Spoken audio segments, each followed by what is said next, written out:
Olá, seja bem-vinda a mais um episódio do CapivaraCast, o videocast da Faculdade de Medicina Faceres, em uma temporada super especial em parceria com a disciplina PIC, que é o Programa de Integração Comunitária do curso de Medicina aqui da Faceres. Essa temporada é especial porque nós fazemos menção ao Abril Azul, que é uma campanha para conscientizar a população sobre a inclusão de pessoas com o transtorno do espectro autista. E hoje tenho duas convidadas, uma delas é a doutora Flávia Redondo, neuropsicopedagoga, especialista em educação ABA. Doutora, muito obrigada por estar aqui com a gente. Eu agradeço o convite e poder contribuir de forma tão grandiosa com a sociedade, tá? E além da doutora Flávia, eu tô aqui com a Milena Vieira Ramos, que é aluna da turma 19 do curso de Medicina da Faceres. Por que a gente tem aluna aqui? Porque esse projeto, essa temporada, faz parte de um projeto de extensão do curso de Medicina. Milena, obrigada por estar aqui com a gente. Eu que agradeço a oportunidade. Bom, a gente pode começar então com a Milena, começando aí com as entrevistas com a doutora Flávia. Doutora Flávia, é um prazer tê-la conosco hoje. E eu quero iniciar esse podcast perguntando qual a importância do neuropsicólogo na equipe multi e qual o seu trabalho, e como o seu trabalho acrescenta na pessoa com TEA e sua família. Isso, assim, no caso aqui, neuropsicopedagogo. Isso. Gente, precisa ficar claro, para todos nós que lidamos com as crianças portadoras, do autismo, essa é a importância, do terapeuta junto à família, tá? Porque ele é um mediador. Tá, ok? Ele é que vai literalmente passar as questões essenciais para o desenvolvimento, a melhoria de habilidades das crianças, porque vamos compreender o seguinte: todos nós nascemos com habilidades altas e habilidades que às vezes não são tão altas assim. E o que nós vamos fazer? Potencializar. Então, o trabalho do neuropsicopedagogo é justamente isso. Nós vamos analisar, porque cada caso é um caso, viu, gente? Cada caso é um caso.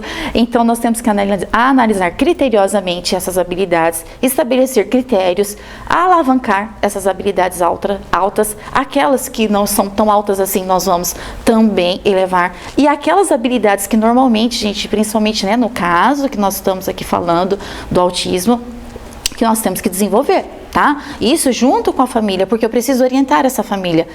O terapeuta, ele não pode trabalhar sozinho, ele trabalha juntamente com a família, com a equipe multidisciplinar, isso tem que ficar muito claro, e as escolas, tá? Então, todo esse amparo nós precisamos ter. Além disso, gente, eu preciso de desenvolver habilidades emocionais. O berço das habilidades emocionais é a família.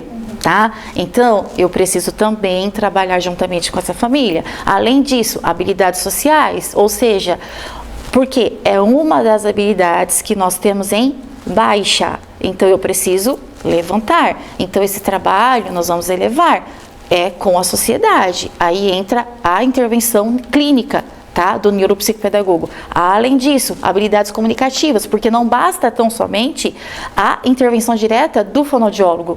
E, em especial, aquilo que nós estávamos conversando aqui, com formação no ABA, Porque nós precisamos que essa criança venha desenvolver habilidade de linguagem, tá? Além disso, habilidades comunicativas, intelectuais, por isso que o neuropsicopedagogo, ele faz todo esse enlace. É um intermédio, E assim, ao ser detectado, principalmente os psiquiatras e o neuropediatra, ele pede lá em primeiro plano o psicopedagogo ou o neuropsicopedagogo. No caso, eu sou psicopedagoga também, clínica institucional e neuropsicopedagoga. Por quê? É dali que a gente vai direcionando e fazendo toda essa relação, tá? Esse meio de campo. Então, essa equipe, e logicamente, gente, a melhoria da qualidade de vida de quem? Da criança. Agora, vamos pensar o seguinte, a importância com a família. Se eu na clínica, em 50 minutos, eu consigo estabelecer e desenvolver tantos critérios, quando eu me relaciono com a família, eu tenho mais 365 dias. Então, entenderam a importância disso? O tanto que isso vai crescer? Então, essa questão, porque existe também a questão do estresse parental, A família, ela está cansada, ela está sensibilizada, ela também está com aquela carga. Então, a gente precisa estar ali para dar um suporte emocional, para dar um suporte cognitivo também para essa família de aprender tudo aquilo e poder compor a vida desse serzinho azul, tá? Desse anjinho azul aí que a gente tanto chama, É uma forma carinhosa da gente poder lidar com essas crianças, tá bom? Mas é assim, não existe sucesso sem a intervenção da equipe multidisciplinar, tá? E o neuropsicopedagogo faz isso juntamente com a família, tá bom?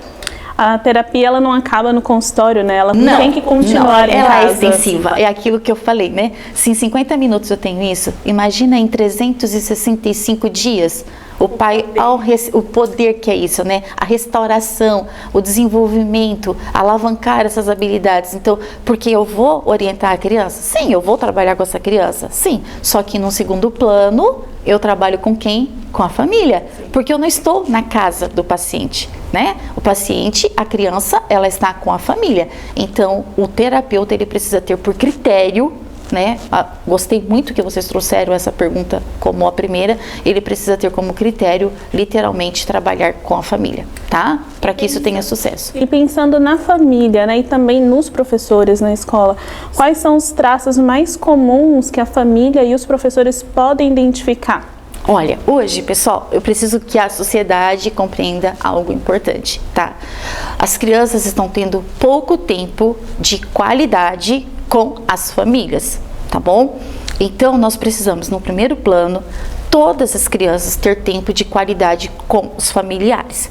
Então, esse pouco tempo, ele também traz uma demora no diagnóstico, porque às vezes a família não conhece tanto aquela criança, começa a perceber realmente que ela é diferente das outras, porque ela olha pro filho do colega, olha e fala, tá, o meu não faz isso, por que, né? Então, alguma coisa tem ali que não está acontecendo. Então, precisa conhecer a criança dentro de casa e ter tempo de qualidade com os filhos.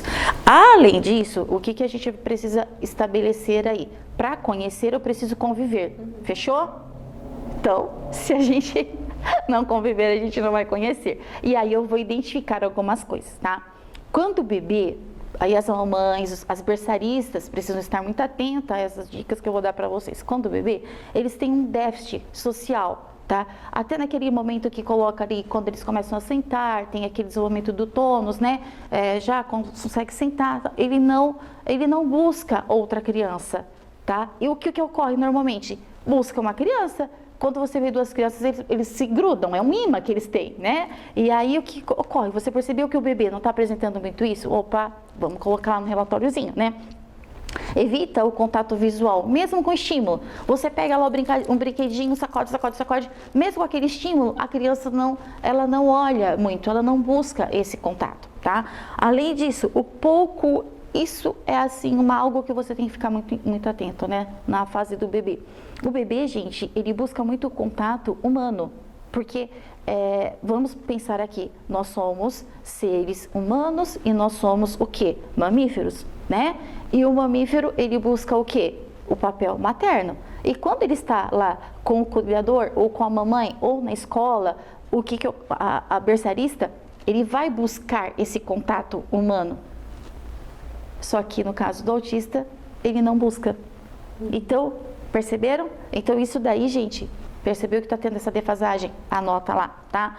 Ele é indiferente ao afeto, né? O bebezinho, você pega, você passa a mão na cabeça, ele vai aprendendo. De repente, dali a pouco, ele começa também a passar a mão na sua cabeça, tá? Então, por isso que eu tô falando e dando exemplo para vocês além de saber a parte científica, porque isso, gente, não é o que a Flávia está falando, tá? Isso é o que a ciência diz, entendeu? Por isso que nós estamos aqui numa faculdade de medicina, né?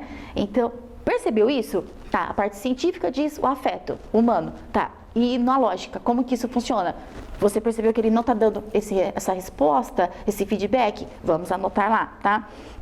Durante o desenvolvimento, a isso aqui, gente, tem que prestar muita atenção. Os papais, os cuidadores e as escolas. Durante o desenvolvimento infantil, todos nós sabemos que a criança tem as etapas, né? E do bebê também tem etapas. Essa criança, ele até começa bem, ele vai desenvolvendo bem e de repente ele regride. Por isso que precisa ter a convivência. Por isso que eu falei tanto do fator conviver com qualidade. Ele vai dar uma regredida. Regrediu, a gente tem que saber o porquê, tá? Ficou claro isso, meninas? Então a gente tem, né, principalmente são habilidades que ele já fazia e ele para de fazer. Entendeu? Doutora, tem uma idade não tem assim um período, por exemplo, no bebê ainda, meses, ou a partir de um ano, que os pais podem notar isso? Sim. Ou não? Principalmente dos 3 meses ali, onde ele já busca o contato visual por questão da voz, né, materna ali, da gestação, a voz do pai, você já pode começar a perceber tudo isso. E já fazer um diarinho, toda mãe deveria fazer o diário do seu filho, tá? Porque isso é fundamental. Porque a mesma hora que vai no pediatra, no seu caso, né? Uma estudante de medicina, pediatra, ela vai falar o que pro pediatra? Porque ele vai perguntar, com 6 meses, tem que estar anotando. Como que tá a deglutição?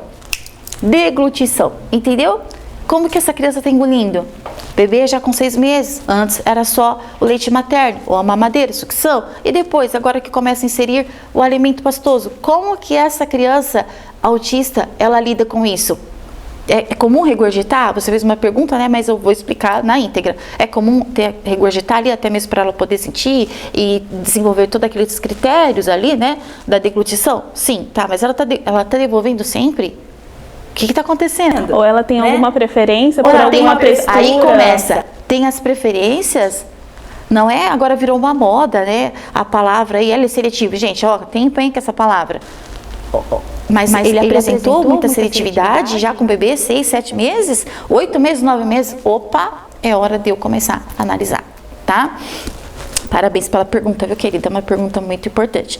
Então, e o bebê, ele é fascinado por luzes, né? Luz, barulho, tal. Ele tem aquele fascínio. Há alguns casos, por isso que a gente fala que o autismo, ele é um conjunto de sintomas. E cada caso é um caso.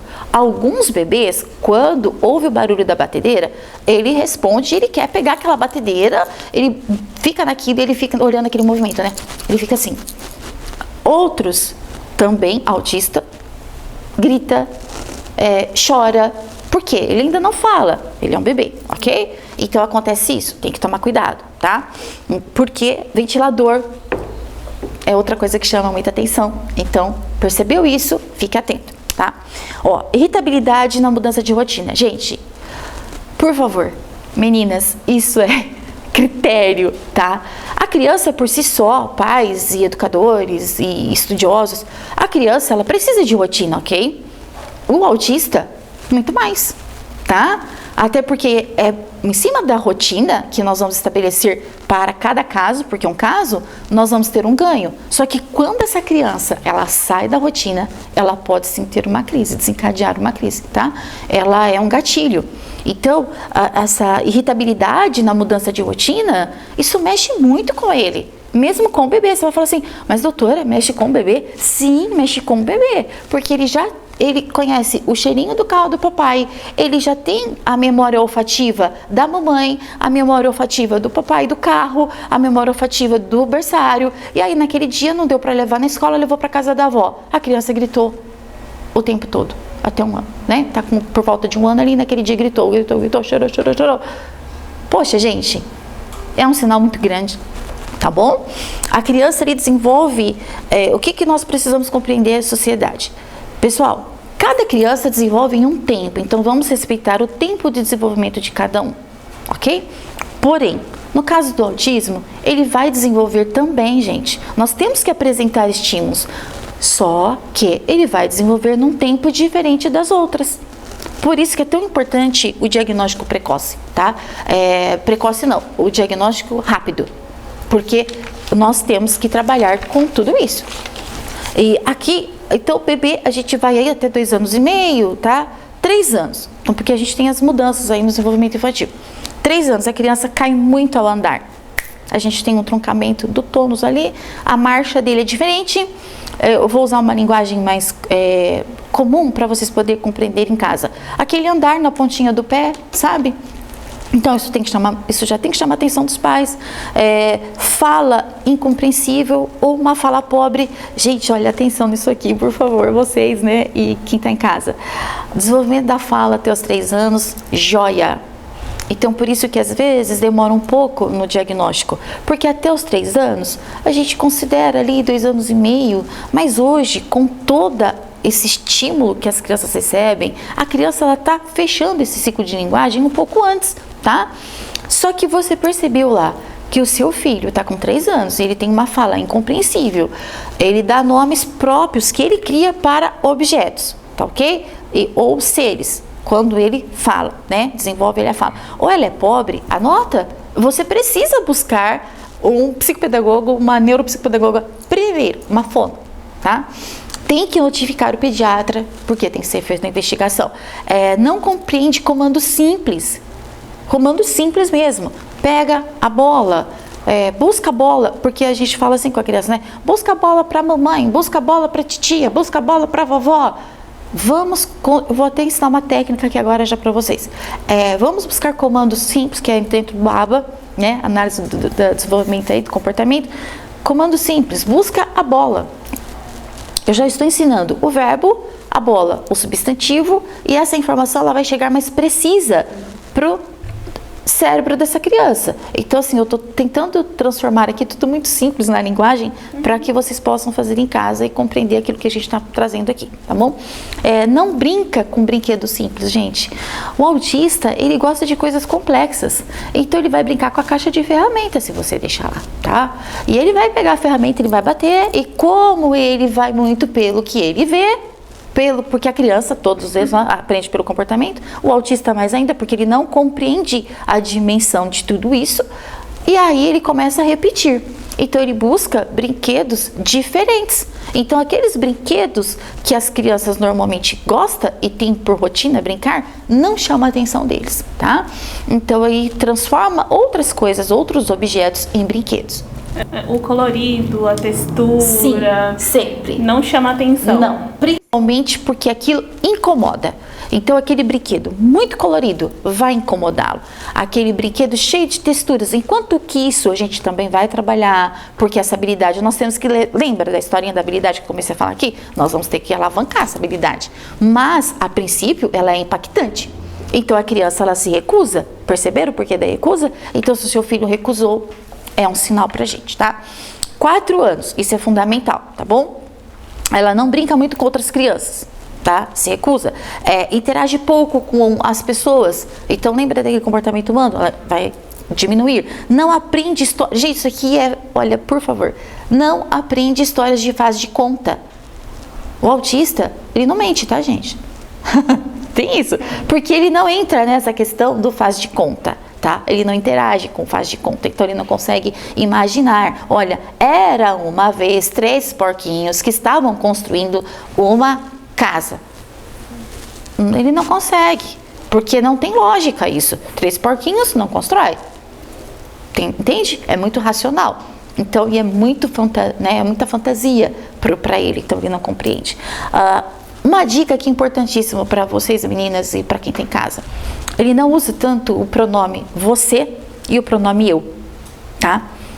Pega, ele fala, pega, me dá, dá. Ele vai fazer pouco uso desses pronomes, tá ok? Dificuldade em rabiscar desenhos. Enquanto que a criança está lá na garatuja, o autista ele fica por mais tempo na garatuja, porque se você der um desenho para ele, ele vai rabiscar tudo. Ou aqueles que têm habilidade alta, ele está ali com 3 anos, 4 anos, ele está reproduzindo todo esse cenário. Entendeu? Habilidades.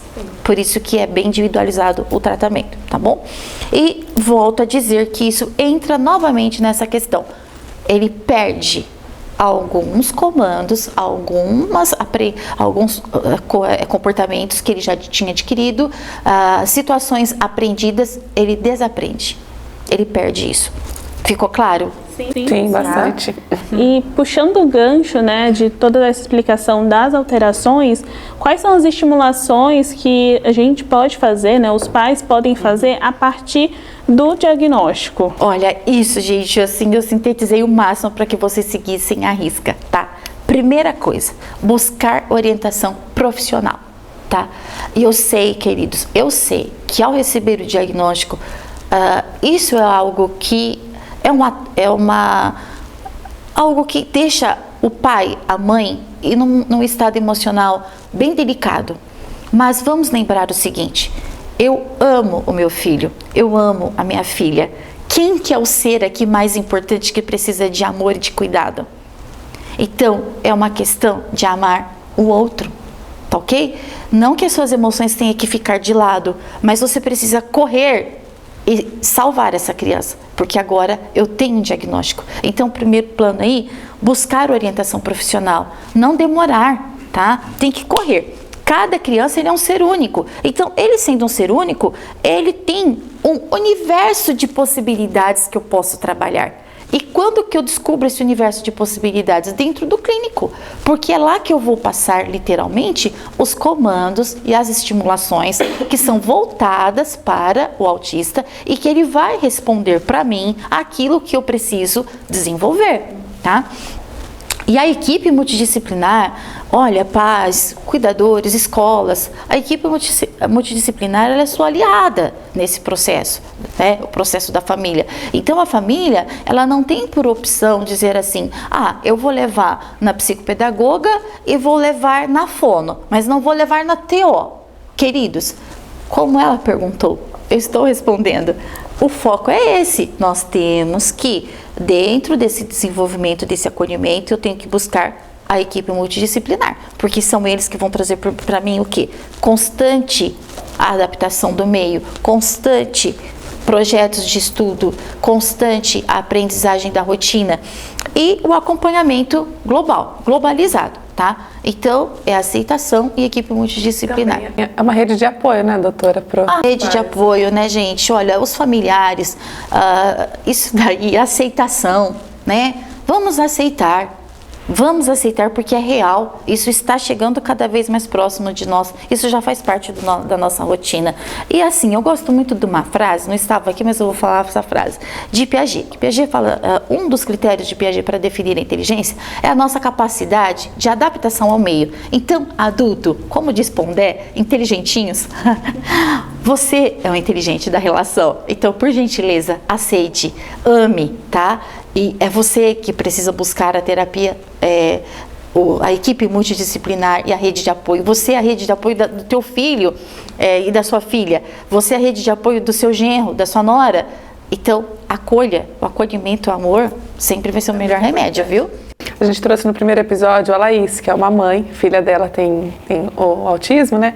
E ela contou uma história que eu achei muito incrível, porque a filhinha dela tem medo de bexiga, né, esse barulho de bexiga.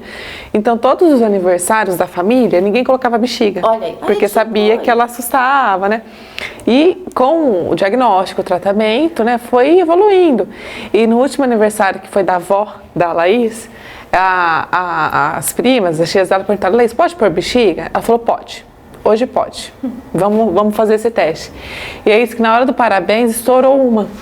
Todo mundo ficou meio assim, a menininha continuou cantando parabéns. Então, a família acolheu, a família agregou e está acompanhando tudo isso. Então, com certeza lá na terapia, apresentaram para ela estímulos dessa forma, porque a gente ativa gatilhos ali para poder lidar até com isso, para ensinar essa criança a aprender através de comportamento, obviamente, e nessa hora essa criança estava pronta para ter um incidente. Sim. E foi o que aconteceu. Um incidente com tanto cuidado, estourou uma bexiga, é um incidente, mas ela estava apta a isso. Eu acho que a gente consegue resumir, né, na questão da diferença e adaptação. Todos somos diferentes. Sim. E nós temos que nos adaptar às diferenças.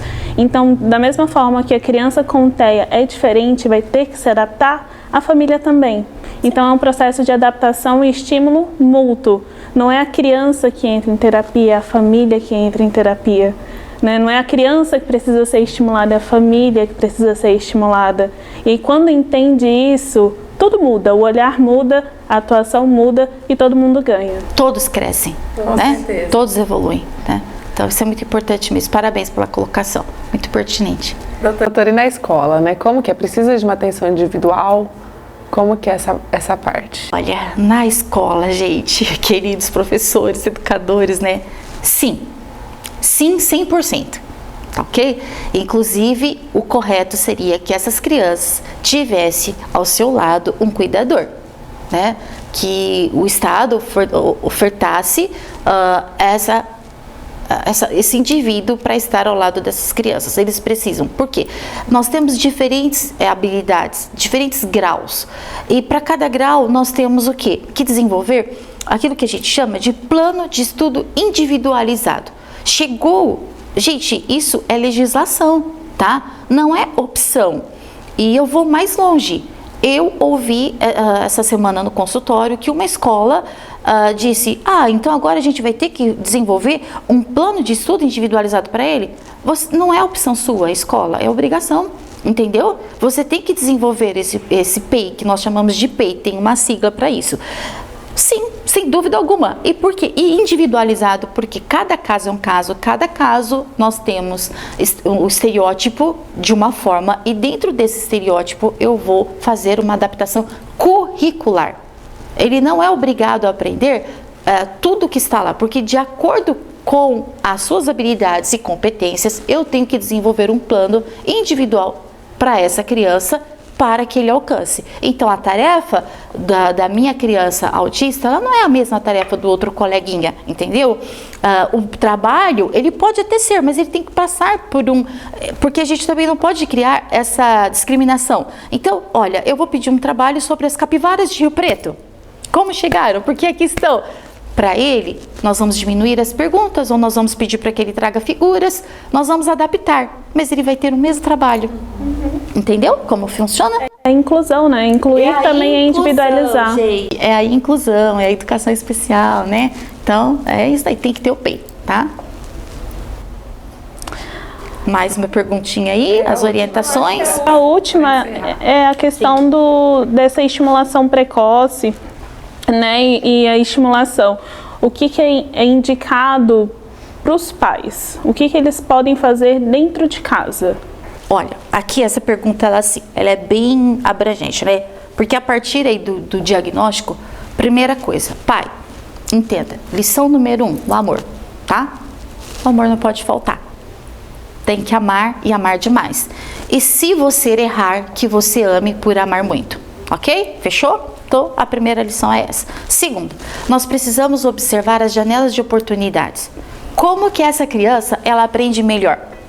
Só que eu preciso observar em casa, né? Esses pais precisam estar atentos a isso. Olha, isso aqui ele não gosta, então vamos evitar. Mas isso aqui ela gosta, eu falo ele porque é mais comum o autismo em meninos do que meninas, tá? Então, às vezes, quando eu falo ele, é nesse sentido. Então, ele gosta mais de blocos, vamos incentivar os blocos. Então, tem que estar muito atento a isso. O pai precisa observar essas janelas de oportunidades. Gosta de passear ao campo, então vamos mais para o campo e vamos no campo nomear os animais. Então, e tudo muito precoce, porque aí ele vai desenvolver muito rápido, tá? Nós vamos ter um crescimento cognitivo, emocional, social muito mais rápido, aquilo que voltou da primeira pergunta, lembra? O desenvolvimento. E além disso, agora vamos separar as coisas. Na escola, nós temos o plano de ensino individualizado. E em casa e na clínica, nós temos o quê? O PIT, tá? O PIT, o que é? O plano individual de tratamento. E quem que faz esse plano individual de tratamento? A equipe multidisciplinar. Então, eu entro com amor, eu entro com as janelas de oportunidades para eu poder levar subsídios e levar conteúdo para o pediatra, para o neuropediatra, para o psiquiatra. E ali, em cima disso, eu busco a equipe multidisciplinar, tá? E qual é essa equipe? Eu vou aqui, pessoal, citar alguns, por conta do nosso tempo, mas esse você pode ter como regra, tá ok? Nós vamos lá. Terapia comportamental. Pessoal, autismo é terapia comportamental, é com base no comportamento. Eu tive um caso clínico que assim, e me perdoe até trazer isso aqui, mas é uma coisa que acontece muito. Autista apanha muito, não é para bater. Pessoal, até onde nós vamos ficar? Não pode. Não é para bater, nem na criança autista e nem na que não é, tá ok? Vamos entender isso daí. Não é para dar, né, tapinha. Então, não é assim que corrige. Até porque o autista, ele recebe esse estímulo. Ele mexeu em algo. Ele compreende que quando acontecer algo, ele vai fazer o quê? Ele vai devolver o estímulo que ele recebeu. Entende? Então, nós temos que trabalhar com o quê? Terapia comportamental. É a base de tudo, só que esse comportamento tem que transformar primeiro onde? É em casa, querido, é em casa, é na escola. Por isso que eu preciso de um plano de desenvolvimento individualizado, por isso que eu preciso de um PIT. Então, assim, a terapia ela tem que ser individualizada também, porque cada um deles, apesar do autismo ser um conjunto de sintomas, por isso que ele é considerado síndrome. porque ele traz um conjunto de sintomas. Porém, em cada criança eu vou ter uma quantidade que pode ser diferente da outra. E aquele que apareceu, aquela síndrome, aquele sintoma que apareceu, aqueles sintomas que apareceu no indivíduo, pode não aparecer no outro. Por isso que a terapia ela tem que ser individualizada, ok? Então, além disso, terapia comportamental, psicoeducação, tá? A psicoeducação é fundamental, nós precisamos disso. O treino de habilidades sociais, porque todo sonho do pai autista é que o seu filho consiga conviver e se relacionar com os outros, né? Socialmente, tá? A terapia sensorial, porque eles são muito sensíveis a ruídos, a cheiro, olfato, né? Paladar, a questão de degustação, a questão sensorial. Todo autista, gente, ele tem uma parte sensorial muito desenvolvida, e aquilo para ele se torna muito amplo, então chega a incomodar, é como se fosse uma dor. Vocês já conseguiram imaginar isso? Que você pode sentir uma dor quando ouve um barulho? É isso que eles sentem. Então, é uma questão de empatia, tá? Fonoaudióloga. Pessoal, precisa. Não é eu quero levar, você deve levar. Medicação. Por favor. Se eu tivesse tempo, eu ia citar coisas que aconteceu aqui em casa do pai achar que ele pode tirar a medicação. Olha, não. O médico passou, nós vamos testar por um tempo.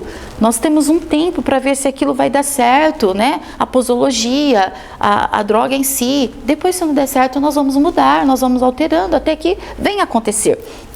Reorganização sensorial. Eu preciso de organizar, né? Essa sensibilidade e reorganização sensorial, saber, olha, isso aqui tá quente, ali tá frio. Alavancar, mostrar, né? Olha, calor, fogo, cuidado, mãozinha, vamos tirar. As placas ajudam muito também, tá? Mas eu tenho que reorganizar aquilo que tem cheiro. De onde vem o cheiro, né? Cheiro agradável, o cheiro desagradável. Então, nós temos que ter essa reorganização sensorial. E o suporte da organização familiar. Aquilo que você tinha. É a base de tudo. Vocês perceberam que nós voltamos sempre para a família? Porque a gente volta sempre para a família, tá? Inconscientemente, tudo no tratamento do autismo, ele volta sempre para a família. Então, só fechando, ó, terapia comportamental, socioterapia, a educação escolar, ela é super importante, treino de habilidades sociais, a medicação, fonoaudióloga, reorganização sensorial e suporte de organização familiar. E a gente vai ver aquela frase que eu disse na primeira pergunta, em 50 minutos. Imagina que na segunda ele vai na fono, na terça ele vai na TO, na quarta ele vai na psicóloga, na quinta ele vai na psicopedagoga ou neuropsicopedagoga, e ele vai todos os dias numa terapia. E se essa mãe, esse cuidador, todos os dias, for orientado sobre o mesmo estilo, como que vai ser os outros? Como serão os demais 365 dias dessa criança? É total crescimento, né? Então, a base de tudo é a reorganização familiar. Colocar cada um no seu papel e lembrar que a base disso é o amor, tá, pessoal? Vocês que estão aí assistindo, a base é o amor. Com certeza. Doutora, muito obrigada pela entrevista. Agradeço, viu? Muito obrigada, doutora Flávia, por todo o conhecimento compartilhado. Obrigada, Milena, também. Obrigada, Milena. Suas colocações foram totalmente convenientes, pertinentes e relevantes aqui para o nosso tema de hoje. Obrigada a vocês também pela universidade por atender aí a esse público e trazer esse trabalho maravilhoso para todos nós. Tá bom? A gente que agradece. Obrigada. Um beijo no coração de vocês.